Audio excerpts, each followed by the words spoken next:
Dans le domaine des couples de célébrités, Jay-Z et Beyoncé règnent en maître. Leurs talents musicaux et leur influence combinée ont consolidé leur statut d'icône mondiale. Cependant, sous les paillettes et le glamour, leur relation a traversé plusieurs tempêtes.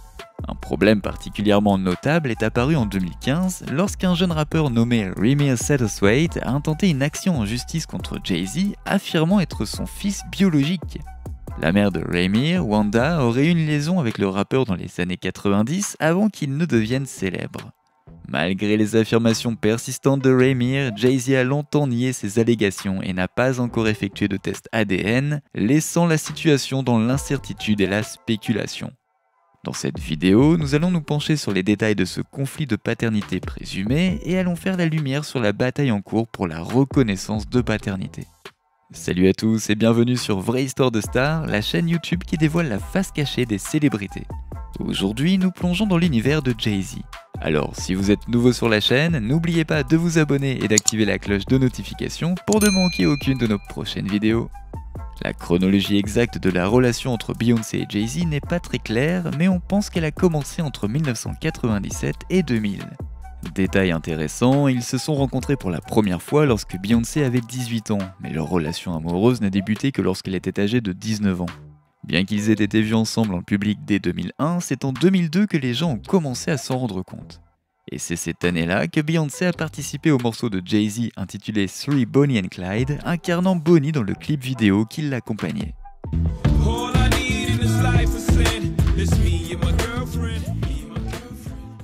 L'utilisation par Jay-Z du terme petit ami n'a fait qu'accroître la prise de conscience du public quant à l'approfondissement de leur lien. Les proches de Jay-Z ont pu ressentir ses sentiments envers elle à travers le morceau Three Bonnie and Clyde, bien que le rappeur n'ait jamais ouvertement reconnu leur relation.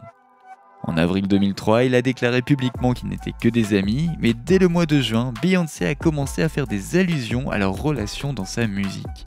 Et à la fin de l'année, elle l'a même qualifié de son petit ami sans que Jay-Z ne s'y oppose. Leur première apparition sur le tapis rouge a eu lieu en août 2004, marquant ainsi une étape importante pour le couple. Cependant, en 2005, des rumeurs ont circulé suggérant que Jay-Z avait une liaison avec Rihanna. Heureusement, ces spéculations ont été rapidement écartées et considérées comme une tentative de nuire à l'album B-Day de Beyoncé, ce qui a permis à leur relation de persévérer. Le 4 avril 2008, ils ont échangé leurs vœux, choisissant une date qui a une signification particulière puisqu'elle honore l'importance du chiffre 4 dans leur vie, car oui, Beyoncé et Jay-Z sont tous deux nés le 4e jour de leur mois de naissance respectif.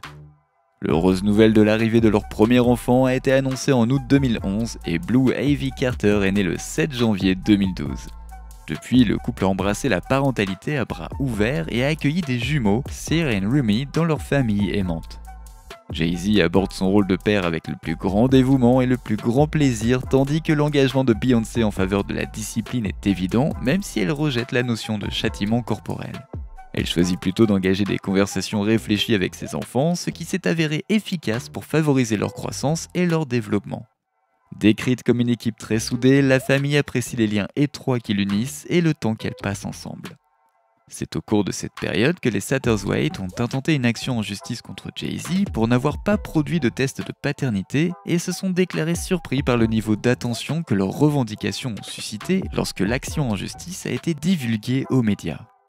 Initialement déposée devant un tribunal civil en décembre 2014, la plainte avance que le rappeur aurait une relation avec la mère de Ramir en 1992.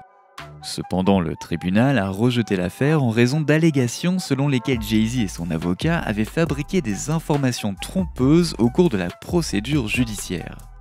La mère de Ramir s'est confiée à lui, laissant entendre qu'elle croyait que le magnat du rap était son père biologique, alors qu'il n'avait que 8 ans. Mais malgré les efforts constants de Ramir pour se faire reconnaître, Jay-Z reste déterminé à refuser de le reconnaître comme son fils. En 2018, Ramir a affirmé que son père présumé avait profité de sa richesse et de son influence pour éviter de se soumettre à des tests ADN qui auraient pu établir définitivement leur relation biologique pendant plus de 8 ans. Et malgré la demande persistante de Ramir pour un test de paternité, ces appels ont été rejetés à plusieurs reprises, le juge estimant que son père avait déjà été identifié. L'affaire est restée en suspens jusqu'à ce qu'un certificat de naissance soit présenté comme preuve, montrant qu'aucune autre personne n'avait été enregistrée comme étant le père de Ramir. Selon Remire, Robert Graves a d'abord été désigné comme son père jusqu'en 2011, date à laquelle un test ADN a prouvé de manière concluante que ce n'était pas le cas. Bien que Jay-Z ait également été invité à se soumettre à ce test, il a refusé. La tutrice de Remire est allée jusqu'à engager une bataille juridique contre ses propres avocats qu'elle estimait avoir collaboré avec l'équipe juridique de Jay-Z afin de faire obstruction à la procédure de test de paternité. Dans une interview accordée à Sun Online, Remire, musicien en herbe, s'est dit convaincu qu'on lui refusait un procès équitable qu'il considère comme un droit fondamental en tant que citoyen du pays. Animé par un fort désir de justice, la détermination de Remire n'a fait que croître en raison du déni de son droit à un procès équitable qu'il attribue à des erreurs juridiques et à un sabotage délibéré de la part de ses avocats. Dans une interview accordée à Sun Online, il a exprimé son désir inébranlable de justice et a affirmé ceci. « Je ne veux pas d'argent ou quoi que ce soit de ce genre de la part de Jay-Z. Je veux juste qu'il dise enfin la vérité au monde entier. » Selon Remire, si quelqu'un d'autre se trouvait dans sa situation, il aurait déjà été légalement obligé de se soumettre au test de paternité. Toutefois, il pense que son père présumé continue d'échapper au test en raison de sa richesse et de ses privilèges. Le 4 avril 2008, Beyoncé et Jay-Z ont échangé leurs vœux lors d'une cérémonie de mariage privée à laquelle assistaient leurs amis les plus proches et leur famille.